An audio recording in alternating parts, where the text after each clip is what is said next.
So Sohan ಅವರ ಈ ಒಂದು ಮೊಟ್ಟೆಯ ಕತೆಗೆ ಪ್ರೊಡ್ಯೂಸ್ ಮಾಡ್ಬೇಕಂತ ನಿಂಗೆ ಇದೊಂದು ದೊಡ್ಡ ಸ್ಟೋರಿ ಇದೆ ಇದರ ಹಿಂದೆ.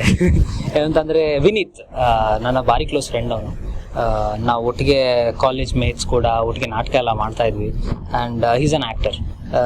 ಸೊ ನನ್ನ ಫಸ್ಟ್ ಸಿನಿಮಾ ನಾನು ಡೈರೆಕ್ಟ್ ಮಾಡಿದ್ದೆ ರಂಗ್ ಅಂತ, ಅದರಲ್ಲೂ ಕೂಡ ಮಾಡಿದ್ದಾರೆ ವಿನೀತ್. ಸೊ ವಿನೀತ್ ನಾನು ಒಳ್ಳೆ ಫ್ರೆಂಡ್ಸ್ ನಿಮ್ಗೆ ಹೇಳಿದಾಗೆ. ಆ್ಯಂಡ್ ರಂಗ್ ಆದಮೇಲೆ ನಾನೊಂದು ಲಾಂಗ್ ಬ್ರೇಕ್ ತೊಗೊಂಡೆ, ಯಾವ್ದು ಸಿನಿಮಾನೂ ಮಾಡಿಲ್ಲ. ಬಿಕಾಸ್ ನನಗನ್ನಿಸ್ತು ರಂಗ್ ಮಾಡೋ ಟೈಮಲ್ಲಿ ನಾನು ಮಾಡಿದ ಮೇಜರ್ ಮಿಸ್ಟೇಕ್ ಏನು ಅಂತಂದರೆ ಒಂದು ಟೀಮ್ ಫಾರ್ಮ್ ಮಾಡದೇ ಇರೋದು. ನಮ್ಮ ಒಂದು ಟೀಮ್ ಅಂತ ಇರುತ್ತಲ್ಲ, ಆ ಟೀಮಲ್ಲಿ ಇರುವಂತಹ ಕೆಮಿಸ್ಟ್ರಿ, ಎಲ್ಲರ ಜೊತೆ ವರ್ಕ್ ಮಾಡೋದು, ಅದು ನನಗೆಲ್ಲೋ ಮಿಸ್ ಆಯಿತು ಅಂತ ಅನಿಸ್ತು ರಂಗಲ್ಲಿ. So I couldn't crack that thing. ಆಗ ನಾನು ಡಿಸೈಡ್ ಮಾಡಿದೆ, if I am doing the next film I will do it in my own production house ಅಂತ. ಸೊ ಆಗ ನಾನು ಮ್ಯಾಂಗೋ ಪಿಕಲ್ ಎಂಟರ್ಟೈನ್ಮೆಂಟ್ ಅಂತ ಒಂದು ಸ್ಟಾರ್ಟ್ ಮಾಡಿದ್ದೆ ಪ್ರೊಡಕ್ಷನ್ ಹೌಸ್. ಆ್ಯಂಡ್ ನಾನು ಮತ್ತು ನಮ್ಮ ಪ್ರೊಡಕ್ಷನ್ ಹೌಸ್ ಒಬ್ಬರು ರೈಟರ್ ಇದ್ದಾರೆ ಹರ್ಷಿತ್ ಅಂತ, ಒಂದು ಸ್ಕ್ರಿಪ್ಟ್ನ ಸ್ಟಾರ್ಟ್ ಮಾಡ್ತಾ ಇದ್ದೀವಿ, ಆಗ ಡೆವಲಪ್ ಆಗ್ತಾ ಇದೆ. And that's when Raj B Shetty, Raj ಅವರು ಅವರ ಪಾತಲ್ಲಿ ಅವ್ರು ಬ್ಯುಸಿ ಇದ್ರು.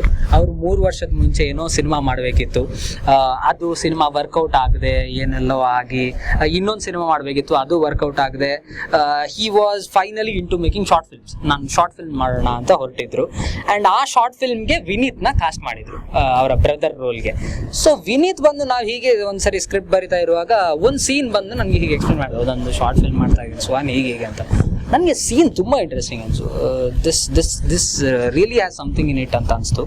And I wanted to be part of it anyway. And ನಾನು ರಾಜ್ ಫ್ರೆಂಡ್ಸ್ ಆಗಿದ್ವಿ, ಆದರೆ ಅಷ್ಟು ಕ್ಲೋಸ್ ಫ್ರೆಂಡ್ಸ್ ಆಗಲಿಲ್ಲ, we were mutual friends. So ಒಂದು ದಿವಸ ಏನಾದರೂ ನಾವು ರಾಜನ ಹೋಗಿ ಮೀಟ್ ಆಗಿ ಹೀಗೆ ಇದೆ, ಅವರು ಫುಲ್ ಶಾರ್ಟ್ ಸ್ಟೋರಿನ ಎಕ್ಸ್ಪ್ಲೈನ್ ಮಾಡಿದರು. I thought it is wonderful.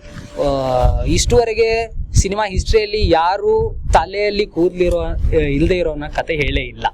So I found this is very interesting. ಇದನ್ನು ಯಾಕೆ ನೀವು ಶಾರ್ಟ್ ಫಿಲ್ಮ್ ಮಾಡಿ ವೇಸ್ಟ್ ಮಾಡಬೇಕು ರಾಜ್? ನೀವೊಂದು ಫುಲ್ ಫ್ಲೆಜ್ಡ್ ಫೀಚರ್ ಫಿಲ್ಮ್ ಆಗಿ ಇದನ್ನು ಬರೀರಿ, ಏನಾಗುತ್ತೆ ನೋಡೋಣ. ಆಮೇಲೆ ನಾನು ಹೇಗಿದ್ರು ಮ್ಯಾಂಗೋ ಪಿಕಲ್ ಎಂಟರ್ಟೈನ್ಮೆಂಟ್ ಅಂತ ಮಾಡಿದ್ದೀನಿ. ಸೊ ಏನು ಆದರೆ ನಾವೇ ಪ್ರೊಡ್ಯೂಸ್ ನೋಡೋಣ ಒಂದು ಸಣ್ಣ ಬಜೆಟಲ್ಲಿ ಏನಾಗುತ್ತೆ, ಆ ಬಜೆಟ್ ಲಿಮಿಟೇಷನ್ ಅಲ್ಲೇ ಬರೀರಿ ಅಂತ. So this was not all serious that time. Okay. And ಏನಾಯ್ತು ಅಂತಂದರೆ ರಾಜು 1.5 ತಿಂಗಳು ತಗೊಂಡ್ರು ಅದನ್ನು ಬರೆಯೋಕ್ಕೆ. ಮಿಡಲ್ ಅಲ್ಲಿ ನನಗೆ ಕೆಲವು ನರೇಟ್ ಮಾಡ್ತಾ ಇದ್ರು, ಏನು ಬರ್ತಾ ಇತ್ತು. And step by step notch by notch ಏನಾಗ್ತಾ ಇತ್ತು ಅಂತಂದರೆ this script was improving day by day.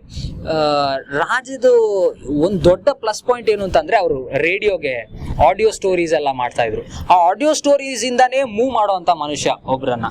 So cinema ಮಾಡುವಾಗಲೂ ಮೂವ್ ಮಾಡ್ತಾರೆ ಅಂತ ಕಾನ್ಫಿಡೆನ್ಸ್ ನನಗಿತ್ತು. ಹಾಗೆ 5 ಲೆಟರ್ಸ್ ಅನ್ನೋ ಒಂದು ಶಾರ್ಟ್ ಫಿಲ್ಮ್ ಮಾಡಿದ್ರು, ಅದ್ಭುತವಾದ ಶಾರ್ಟ್ ಫಿಲ್ಮ್, ನನಗೆ ತುಂಬ ಇಷ್ಟ ಆಗಿದೆ.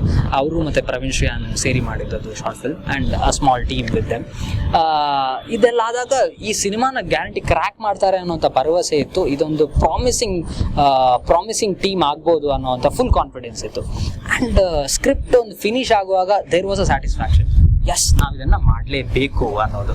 So that's how mango pickle entertainment. So mango pickle entertainment ಅಂದರೆ ನಾನು ಒಬ್ಬನೇ ಅಲ್ಲ, ನಾನು ಅದನ್ನು ಸ್ಟಾರ್ಟ್ ಮಾಡಿರ್ಬೋದು ಮ್ಯಾಂಗೋ ಪಿಕಲ್ ಎಂಟರ್ಟೈನ್ಮೆಂಟ್ನ. ನಮ್ಮದು ಒಂದು ಟೀಮ್ ಇದೆ, ನಾವು ಕಾಲೇಜಿಂದ ನಾಟಕದಿಂದ ಬೆಳೆದು ಬಂದವರು. ಸೊ ಅದೊಂದು ಟೀಮ್, ಮತ್ತು ಇಲ್ಲಿ ಒಂದು ಮೊಟ್ಟೆಯ ಕತೆಗೆ ಬೇಕಾಗುವಂಥ ಟೀಮ್ ಎಲ್ಲ ಸೇರಬೇಕಾಗಿತ್ತು.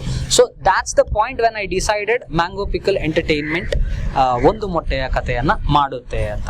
So that was the interest.